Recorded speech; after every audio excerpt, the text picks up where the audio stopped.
Cette nuit-là, ce ne sont pas les projecteurs d'un plateau qui ont traqué Denise Richards, mais la lueur crue des notifications qui s'allumaient sur un téléphone posé entre deux respirations. Un nom apparaît, revient, persiste. Un autre visage, celui d'un homme forgé par la discipline et le désert, s'invite entre eux comme un courant d'air froid qui entr'ouvre une porte. Au petit matin, le silence n'est plus le même. Il a la forme d'une promesse brisée.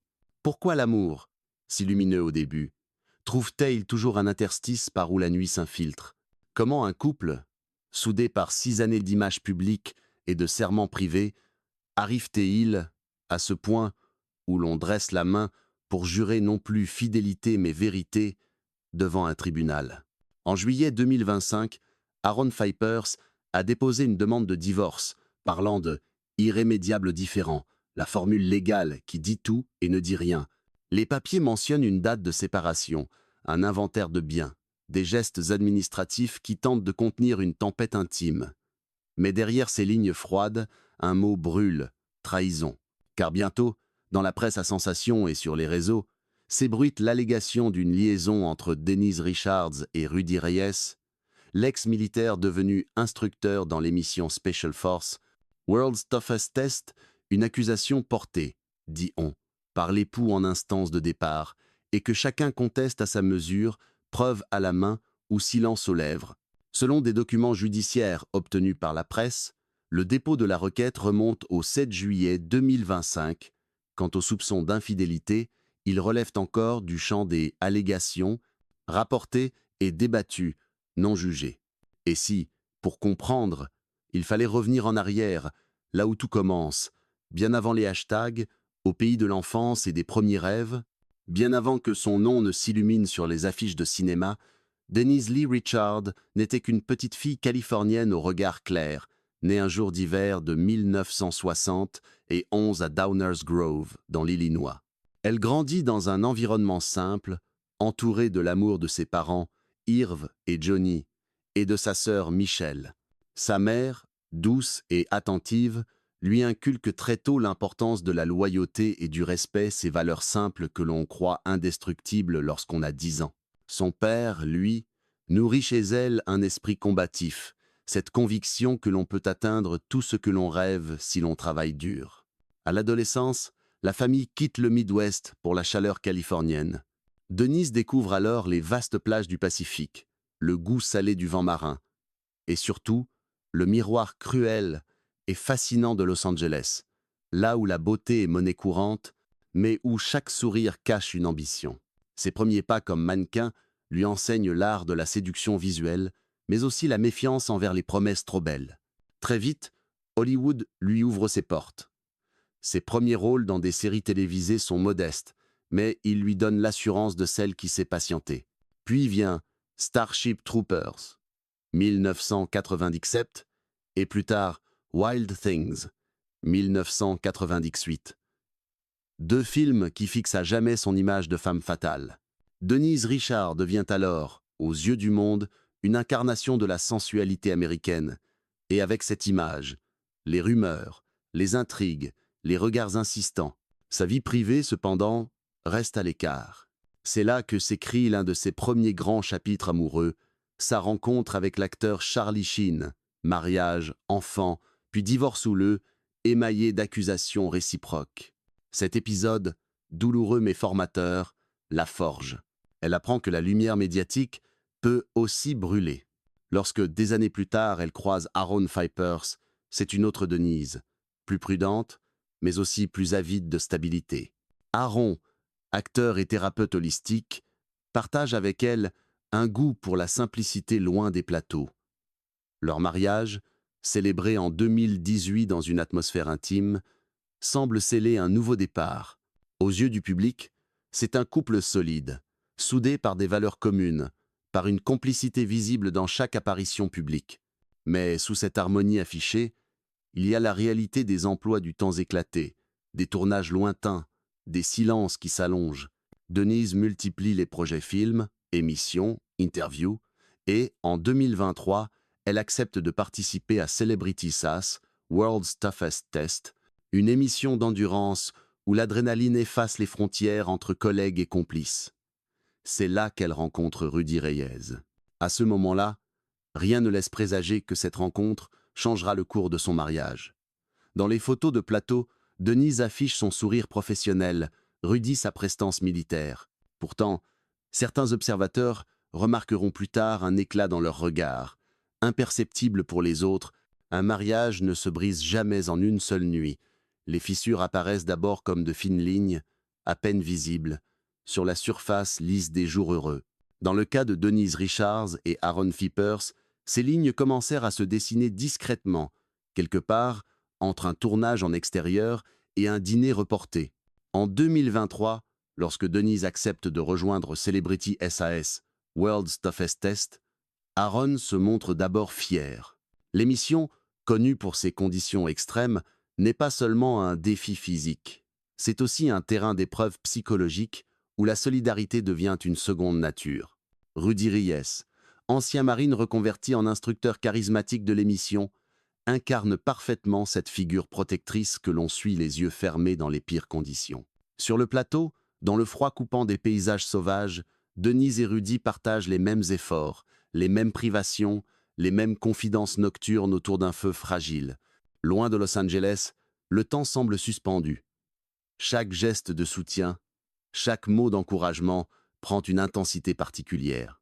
Devant les caméras, ce ne sont que des échanges professionnels.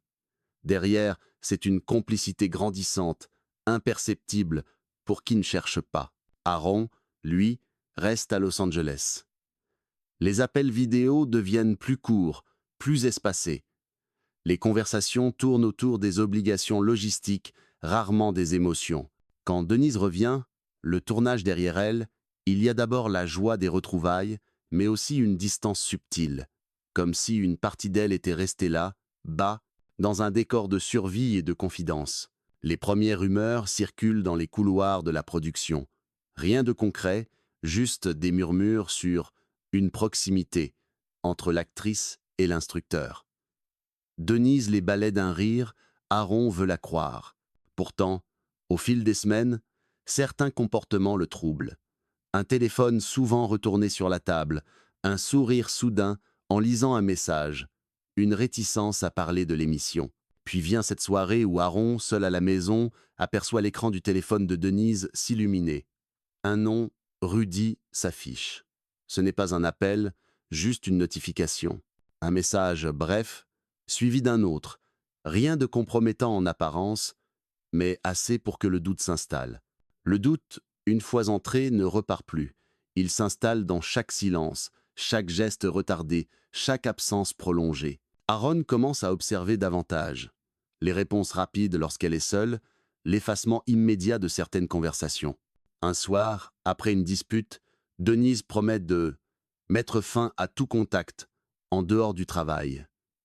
Aaron veut croire à cette promesse. Mais croire, c'est aussi se préparer à être déçu. Et dans les semaines qui suivent, une découverte viendra transformer ce doute en certitude du moins, pour lui. Il existe un moment, dans chaque histoire qui se délite, où la gravité l'emporte. Tout ce qui était encore suspendu bascule dans la chute. Pour Aaron Fippers, ce moment survient par une nuit chaude de début d'été 2025, alors que Los Angeles étouffe sous une chaleur moite et que la maison, pourtant vaste, semble trop petite pour contenir deux silences qui se font face. Sur la table basse, le téléphone de Denise vibre. Aaron, assis à quelques pas, voit s'afficher un prénom qu'il connaît désormais trop bien. Rudy. Ce n'est pas l'écran d'accueil cette fois, mais une conversation ouverte, laissée par inadvertance. Les mots ne sont pas explicites, quelques phrases courtes, un ton léger, des allusions à des souvenirs partagés lors du tournage. Pourtant, pour un mari qui croyait à une promesse de rupture de contact, c'est une trahison claire. Leurs voix se heurtent dans le salon. Denise nie une liaison physique, parle d'amitié mal comprise, d'une solidarité née dans des conditions extrêmes. Aaron, lui, entend autre chose, une intimité réservée, des secrets partagés avec un autre. La discussion devient dispute, la dispute devient fracture. Dans les jours qui suivent, Aaron consulte un avocat. Le 7 juillet 2025, il dépose officiellement une demande de divorce, évoquant des différends irréconciliables. Dans les documents, il n'écrit pas le nom de Rudy Reyes, mais lors de conversations avec des proches dont certaines finissent par filtrer dans la presse, il parle de messages, de promesses non tenues, de liens entretenus malgré ses objections. La nouvelle fuitera d'abord par un tabloïd, puis se propagera comme une traînée de poudre. Les titres jouent sur l'effet de choc. Denise Richard accusée d'une liaison secrète avec un instructeur de télé-réalité, Aaron Pfeiffer rompt après 6 ans de mariage. Sur les réseaux sociaux, les internautes se divisent, certains défendent Denise, rappelant qu'aucune preuve tangible n'a été montrée. D'autres la jugent sans appel, brandissant des captures d'écran supposées prouver la proximité entre elle et Rudy. Rudy Reyes, de son côté, reste discret. Quelques mots seulement, dans une story éphémère, « Je respecte toutes les personnes impliquées et je ne répondrai pas aux rumeurs ». Une phrase qui entretient le flou plus qu'elle ne l'éclaire. Pour Denise, c'est un retour brutal dans la spirale médiatique des scandales. Les photographes la traquent à la sortie de sa salle de sport, devant l'école de ses enfants. Les questions fusent, les flashs crépitent, et derrière ses lunettes noires, nul ne sait si elle cache des larmes, de la colère, ou simplement le vide de celui qui encaisse encore le choc. Ce qui s'est passé exactement entre Denise Richards et Rudy Reyes, seuls eux peuvent le dire. Mais aux yeux du public, la rupture est déjà un spectacle, et comme dans tout spectacle, le scénario importe moins que l'émotion qu'il suscite. Il suffit parfois d'un mot pour que tout bascule. Infidélité. Le terme, lancé dans l'espace public, n'est pas qu'une rumeur. C'est une étiquette, un masque qui se colle au visage et refuse de se décoller. Quand la nouvelle de la procédure de divorce éclate, Denise Richard découvre que la chute ne se fait pas en un jour, mais en plusieurs paliers successifs, chacun plus abrupt que le précédent. D'abord vient le brouillard médiatique. Les titres s'entrechoquent, les chroniqueurs spéculent, les podcasts consacrent des épisodes au « cas Denise », les talk-shows construisent des débats où la nuance n'a que rarement sa place. Les images de paparazzi, une silhouette pressée sortant d'une voiture, des lunettes noires, une casquette abaissée deviennent des preuves par défaut d'une culpabilité supposée. Dans ces photos captées en rafale, la fatigue ressemble à du remords, le mutisme à de l'aveu. Le public, lui, se partage entre compassion et jugement sommaire. Les fiches de commentaires se transforment en tribunaux improvisés, où chacun rend sa sentence à coups d'émojis et de certitudes. Ensuite, c'est la logistique intime qui se fracture. Une maison, 2 agendas et bientôt 2 adresses. Les habitudes les plus banales, choisir un café, laisser un pull sur le dossier d'une chaise, deviennent des archives d'une vie qui n'existe plus. Il faut organiser les journées, penser aux enfants, prévenir l'entourage, briefer l'agent de presse. Pas de déclaration pour l'instant. Le silence est stratégique, dit-on. Mais pour celle qui le porte, il pèse comme une armure trop lourde. Du côté des projets professionnels, rien n'est arrêté officiellement. Pourtant, tout est plus compliqué. Les réunions se passent à distance, certaines propositions se réévaluent, d'autres se décalent. Des marques qui envisageaient une campagne d'image préfèrent voir comment la situation évolue. Hollywood n'est pas un monastère. Il a l'habitude des tempêtes privées. Mais il réagit comme un marché. Il calcule le risque, prend la température du public, ajuste le calendrier. Pour Denise, l'actrice, la professionnelle, c'est une autre forme de chute, celle de l'emprise sur son propre récit. Aaron Pfeiffer, lui, avance à pas mesurés, accompagné d'avocats. Le langage juridique, froid et régulier, impose son tempo. On parle de partage des biens, de modalités de séparation, de respect mutuel. Dans ces termes techniques, il y a parfois des pointes d'émotion qui transperçant, des souvenirs qui reviennent en silence. Il n'y a pas d'ennemi déclaré, mais il y a une blessure, et chacun la protège à sa façon. On négocie la pudeur autant que la matière. Et Rudy Reyes, sa présence dans l'ouragan est paradoxale, centrale dans les discussions, latérale dans les faits. Quelques mots, au mieux, quelques précautions verbales, puis le retrait. Sa figure devient une projection sur laquelle on accroche tout et son contraire. Charisme, tentation, malentendu, amitié, complicité. Le public n'aime pas les zones grises. Il réclame un roman clair, avec un coupable et une victime. Mais la vie, souvent, refuse ce confort. Pour Denise, le plus difficile commence là, dans la gestion de l'image intérieure. Comment se regarder sans se réduire au rôle écrit par les autres? Le matin, elle enfile sa tenue de sport, noue ses cheveux, choisit la playlist qui frappe plus fort que les pensées.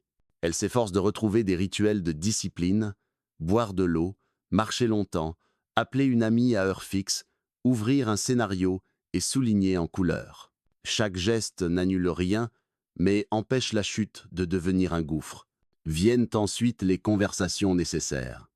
Avec les enfants, d'abord, expliquer sans accuser, protéger sans mentir. Dire que deux adultes peuvent s'aimer et parfois ne plus savoir comment se parler. Dire que l'amour ne s'efface pas, il change de forme. Ce sont des phrases qu'on prononce doucement, qui se déposent comme de la neige et dont on espère qu'elles fondront sans laisser de flaques trop froides. Sur les réseaux sociaux, Denise hésite. Publier, se taire, liker une photo de travail, partager un souvenir de tournage, chaque geste est interprété. Elle finit par choisir la parcimonie. Des images professionnelles, des légendes neutres, un cœur discret au lieu d'un paragraphe. Non par faiblesse, mais par stratégie. La reconquête d'une image passe souvent par l'économie des mots. Dans l'ombre, il y a aussi la valse des conseils. Un publiciste propose un entretien exclusif pour reprendre la main. Un ami intime suggère le contraire. Laisse passer l'orage. Un producteur, pragmatique, invite à recentrer sur le travail. Denise écoute, remercie, trie. Elle sait qu'on ne répare pas une histoire avec un plan de communication. On la réécrit, peut-être, mais sur la durée, ligne après ligne. Puis il y a la vulnérabilité physique. Le sommeil haché, les repas sautés, le cœur qui s'emballe sans raison. Elle consulte, respire, s'astreint à des exercices. Le corps a sa propre vérité.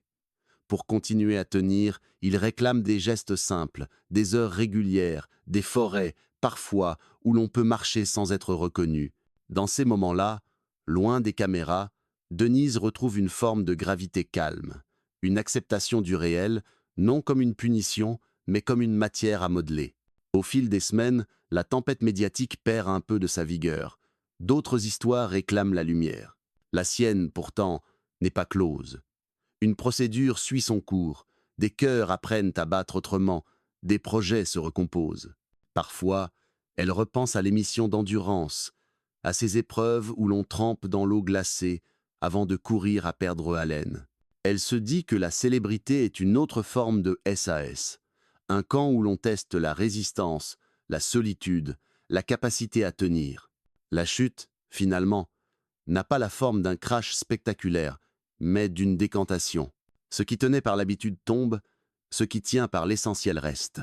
Et dans ce filtre sévère, Denise distingue encore des appuis, un métier qu'elle connaît, des amis qui répondent, une famille qui se réorganise, une identité qui ne se résume pas à un hashtag. Elle sait que la confiance se reconstruit lentement, d'abord avec soi-même, ensuite peut-être avec le monde. Car ce qu'on perd, lorsque la confiance se brise, n'est pas seulement un partenaire. C'est une version de soi, celle qui croyait à l'imperméabilité des serments. Ce deuil-là est intime, plus silencieux que toutes les unes. Mais il porte en lui une promesse paradoxale, celle d'un retour à l'essentiel, moins éclatant, plus vrai.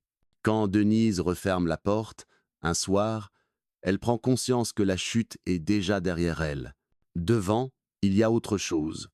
Non pas l'innocence retrouvée, mais la lucidité, et peut-être la paix. Quand la poussière retombe et que le vacarme des premières semaines s'éloigne, il reste un espace étrange, ni vraiment calme, ni totalement chaotique. C'est dans ce clair-obscur que Denise Richard commence à regarder en arrière.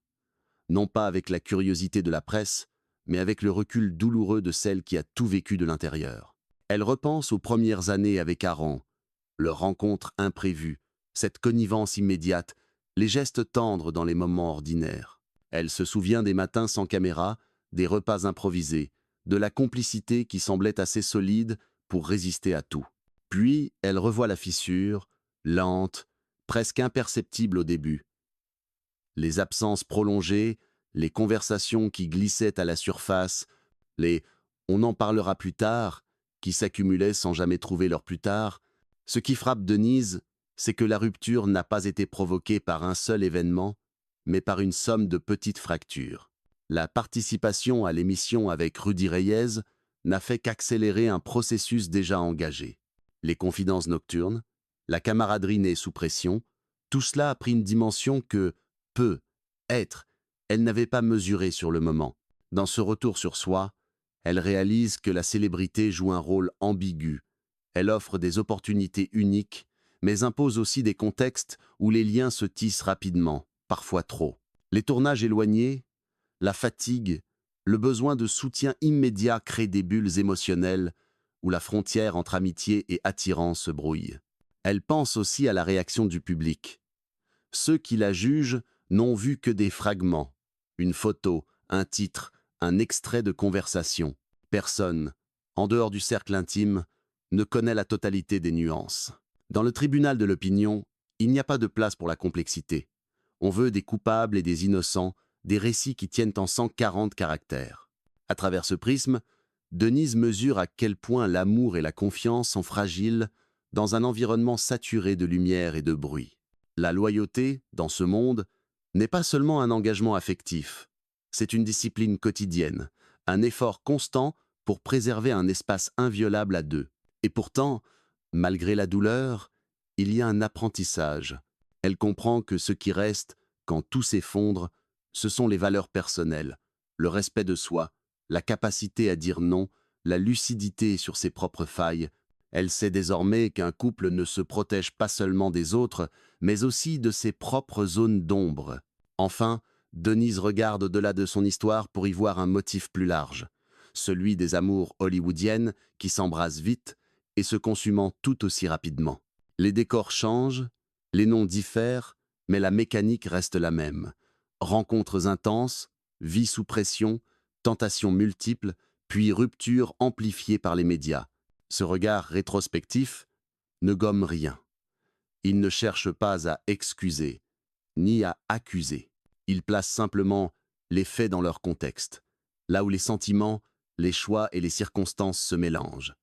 Denise sait qu'on ne réécrit pas le passé, mais qu'on peut être, en extraire un sens, celui de vivre plus en accord avec ce qu'on veut vraiment, loin des scripts imposés par les autres. La lumière du soir glisse sur les collines de Malibu, peignant la mer d'un or pâle. Denise Richards est assise sur la terrasse, les jambes repliées sous elle, une tasse de thé tiède entre les mains. Le vent transporte une odeur de sel et de fleurs sauvages.